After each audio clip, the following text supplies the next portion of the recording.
राम मंदिर निर्माण के साथ ही अयोध्या में अवैध कब्जेदारी का खेल भी शुरू हो गया है।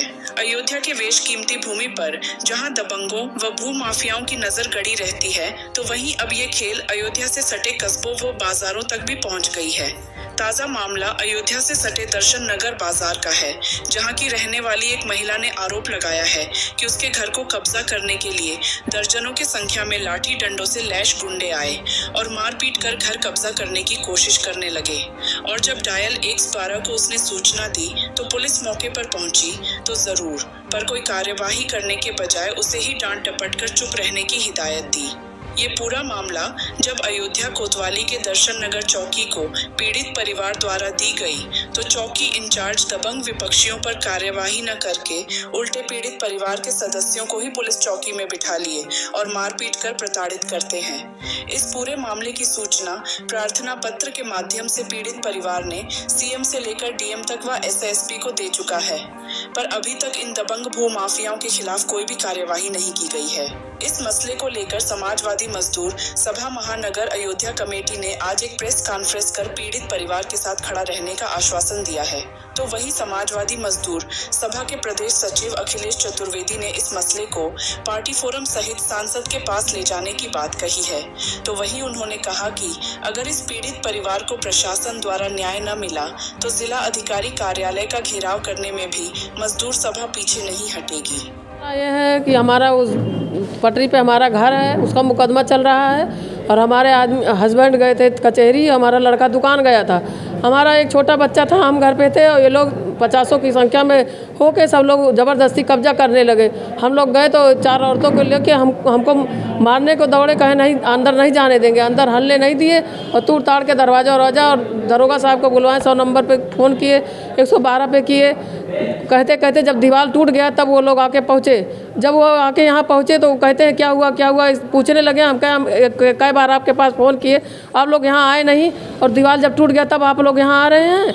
तो कहें चलिए देखते हैं। वहाँ देखने गए, फिर शटर वो लोग लगवाने जा रहे थे, शटर के लिए कहने लगे, कहें आप लोग बाहर चलिए। हम लोग को बाहर कर दिए और उन लोगों से कहिए, एक तरफ उन लोग से कह रहे हैं कि आप शटर लगवाइए और एक तरफ से हमारे आदमी आ गए, हमारा बड़ा लड़का आ गया, उन लोग को लेके जाने लगे। वहाँ आपके ऊपर हमला किया?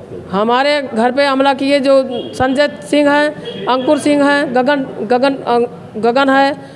ये लोग क्या चाहते हैं? ये लोग चाहते हैं कि सारा घर हम ज़बरदस्ती हड़प लें उसको, और मुकदमा चल रहा है, 13 साल से मुकदमा चल रहा है सर उस पर। इतनी वारदात हुई तो पुलिस कब पहुंची, कैसे क्या? पुलिस पहुंची है जब दीवार टूट गया, उसके बाद पुलिस पहुंची है वहाँ। उसके बाद पुलिस पहुंची तो कहती है हमसे, हम लोग से पूछती है, कह रहे हैं वहाँ देखिए आप इतने लोग भीड़ लगे हैं, 50 लोगों को लेके यहाँ बैठे हैं वो लोग और ज़बरदस्ती कर रहे हैं, हमारे कोई नहीं आगे पीछे देखने वाला, आप नहीं मदद करेंगे तो कौन करेगा हमारा मदद। तो वहाँ देखने गए तो कहते हैं शटर लगाओ, एक तरफ कहते हैं अच्छा अभी देखते हैं आप लोग का हम न्याय करवाते हैं। और हमारे आदमी आए, हमारा लड़का है, उनको ले जाके वहाँ बैठा लिए चौकी पे और यहाँ और लोगों को लगा के हमारे 2 लड़कों को पिटवा दिए, खूब मारे, हमको भी ढकेल दिए, हमारे हाथ में चोट लग गया, हमारे लड़कों को खूब मारे और वो सब लोग भाग गए। जब हमारा गीता देवी नाम है, गीता सोनी।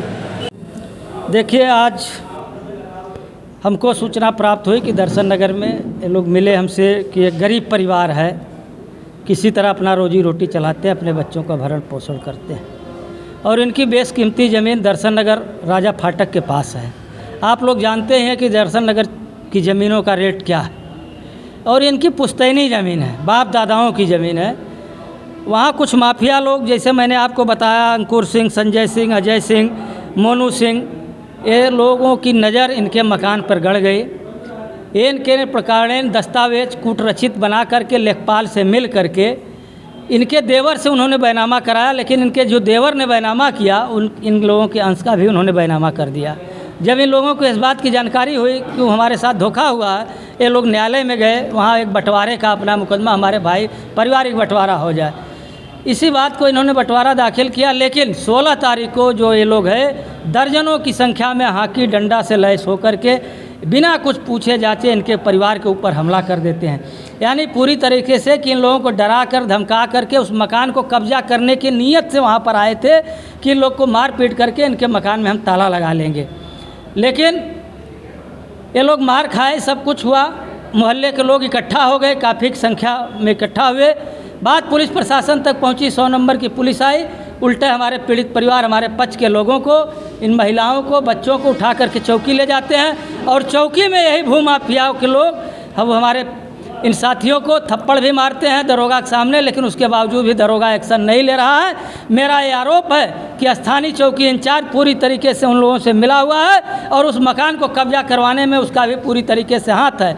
इसको लेकर इन लोगों ने दर्जनों एप्लीकेशन तमाम अधिकारियों को दिया है, जिलाधिकारी को भी दिया है, एसएसपी को भी दिया है, कोतवाल को, मुख्यमंत्री पोर्टल को भी दिया है और 15 जुलाई का दिया हुआ गया एप्लीकेशन है, 1 महीना हो गया, अभी तक कोई कार्रवाई नहीं हुई। बात मेरे संज्ञान में आई, मैं समाजवादी मजदूर सभा प्रदेश सचिव इस बात का ऐलान करता हूं कि अगर 3 दिन के अंदर इस परिवार को न्याय अगर नहीं मिलता है तो जिलाधिकारी कार्यालय का घेराव पूरी सैकड़ों की संख्या में हम लोग करेंगे और इस परिवार को न्याय दिलाने का काम करेंगे। और जो चौकी इंचार्ज वहाँ मिला है उसके खिलाफ हम मुख्यमंत्री क्या, हम सदन में बात उठाने की बात करेंगे, अपने सांसद से इस बात को रखेंगे कि यहाँ का चौकी इंचार्ज इस तरह से ऐसी हालात है और भूमाफिया गरीबों के ज़मीनों पर डाका डालने का काम कर रहे हैं। इनके परिवार का न मेडिकल कराया गया, न इनकी FIR दर्ज कराई गई। ये कहाँ का न्याय है? ये पीड़ित है। चौकी में अगर दरोगा के सामने विपक्ष इस पक्ष को मारता है तो इससे बड़ा शर्मनाक कोई बड़ी बात नहीं है। दरोगा कैसे देखता रह गया? ये सवाल है, लंबी सवाल है कि दरोगा के सामने ही पीड़ित पक्ष को मारा जा रहा है अगले पक्ष द्वारा। ये बहुत बड़ी बात है। क्या नाम है? अखिलेश चौबे।